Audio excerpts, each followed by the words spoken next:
لا إله إلا الله محمد رسول الله عليه صلاة الله وآله والأحبة لا إله إلا الله محمد. Assalamualaikum warahmatullahi wabarakatuh.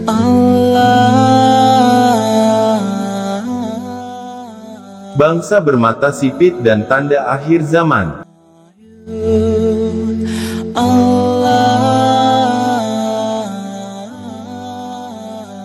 Dalam salah satu hadisnya, Nabi mengatakan bahwa kiamat tidak akan terjadi sampai kalian memerangi sekelompok orang yang sendalnya terbuat dari rambut, dan memerangi bangsa Tur, yang mana mereka bermata sipit, berwajah kemerah-merahan, berhidung pesek, dan wajah berbentuk perisai yang bundar. Hadis riwayat Bukhari dan Muslim. Sedangkan dalam hadis riwayat Ahmad dan Ibnu Majah, disebutkan bahwa kiamat tidak akan terjadi hingga kalian memerangi suatu bangsa bermata sipit, bermuka lebar, bermata hitam, muka mereka seperti perisai, memakai sepatu bulu, membawa perisai dan mereka menambatkan kuahnya di pohon kurma. Siapakah yang dimaksud dengan sekelompok orang bermata sipit, berwajah kemerah-merahan, berhidung pesek, dan wajahnya seperti perisai bundar tersebut? Terkait hadis itu, Imam Nawawi, Syarh Sahih Muslim, 1838 berpendapat bahwa tanda-tanda itu ada pada zamannya. Umat Islam beberapa kali berperang dengan mereka. Pendapat ini menunjukkan bahwa yang dipahami dengan mata sipit adalah bangsa Mongol yang menyerbu umat Islam hingga meruntuhkan Baghdad sampai akhirnya tumbang di pertempuran Ainun Jalut. Penyebutan kata Al-Turk dalam hadis tersebut tidak selalu merujuk kepada bangsa Turki. Namun hal itu terkait dengan ras yang memiliki tanda-tanda seperti yang disebutkan dalam hadis tadi. Karena, pada dasarnya ras Al-Turk memiliki banyak jenis. Di akhir zaman nanti akan datang suatu kaum yang bernama Kantura. Wajah mereka lebar dan matanya sipit, hingga kaum itu sampai ke daerah tepian sungai lalu para penduduknya pecah menjadi 3 kelompok. Satu kelompok pergi mengikuti ekor sapi dan binatang ternak pergi ke tempat yang jauh dengan membawa binatang ternak mereka untuk bercocok tanam hingga mereka hancur. Satu kelompok mengambil untuk keamanan mereka, mengajukan atau menerima jaminan keamanan dari Bani Kantura hingga akhirnya menjadi kafir. Dan satu kelompok melindungi anak serta istri mereka dan berperang melawan musuh Bani Kantura hingga mereka mati sebagai syuhada. Hadis riwayat Abu Dawud. Bani Kantura dalam kitab Mirqat Al-Mafatih 83408 karya Tibrizi, adalah hamba sahaya Ibrahim yang melahirkan anak-anak keturunan seperti bangsa Turk dan China.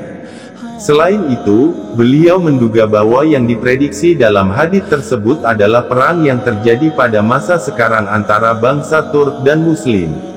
Lebih dekat lagi, itu adalah isyarat pada masalah Genghis Khan dengan segala kerusakan yang dibuat khususnya di Baghdad.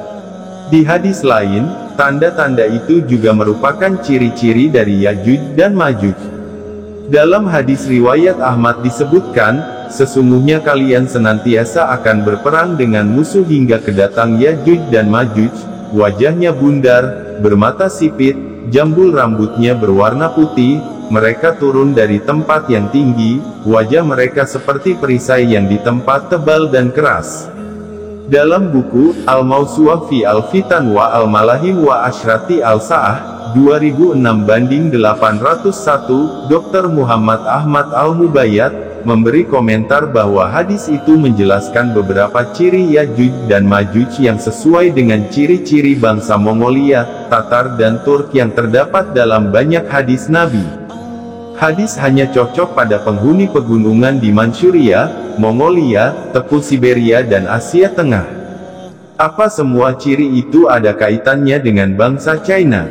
Wallahu a'lam. Tapi, ada penjelasan menarik dari Dr. Salah Abdul Fattah Al-Khalidi dalam buku Ma'akosashi Al-Sabiqin fi Al-Quran 1989/291-292. Dikatakan beliau, Yajuj dan Majuj adalah penduduk China, Korea, Mongolia, Tibet, Turkistan dan lainnya.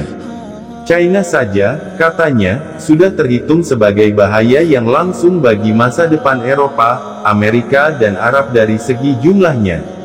Dalam waktu yang sama beliau bertanya, apa yang akan terjadi di masa depan, berapa jumlah mereka, apa yang akan mereka lakukan di dunia ketika pergi ke berbagai negeri, apa yang terjadi ketika terjadi ledakan penduduk yang sebegitu besar. Seperti yang maklum diketahui, bukan bermaksud mendiskreditkan bangsa tertentu. China merupakan kekuatan besar di Asia yang berpotensi menghegemoni dunia dengan segenap kekuatan dan jumlah penduduk yang dimilikinya. Meski demikian, beliau tetap memberi catatan bahwa meski ciri-ciri yang disebutkan mengenai Yajuj dan Majuj mirip bangsa China, namun Yajuj wa Majuj yang dijanjikan Rasulullah bukanlah sebagaimana sekarang karena mereka masih dalam kurungan. Ada juga yang berpendapat seperti Hai Ramdan, bahwa yang dimaksud dengan Yajuj dan Majuj tidak merujuk pada bangsa tertentu tapi adalah ciri umum yang sesuai bagi setiap bangsa yang perusak dan penghancur. Dari beberapa keterangan hadis dan ulama, bangsa berkulit sipit yang disabdakan Nabi ada yang sudah terjadi, seperti serangan Genghis Khan dan bangsa Mongol dan serangan bangsa Turk. Ada juga yang terkait dengan Yajuj dan Majuj di akhir zaman. Terlepas dari kebenaran apakah itu merujuk pada bangsa khusus yang bermata sipit atau hanya sekadar simbol perusak, yang pasti umat harus waspada bahwa kita sudah di ambang akhir zaman. Segala kemungkinan itu patut dijadikan kewaspadaan, minimal untuk diri dan keluarga bahkan negara, agar terproteksi dari kerusakan yang ditimbulkan mereka.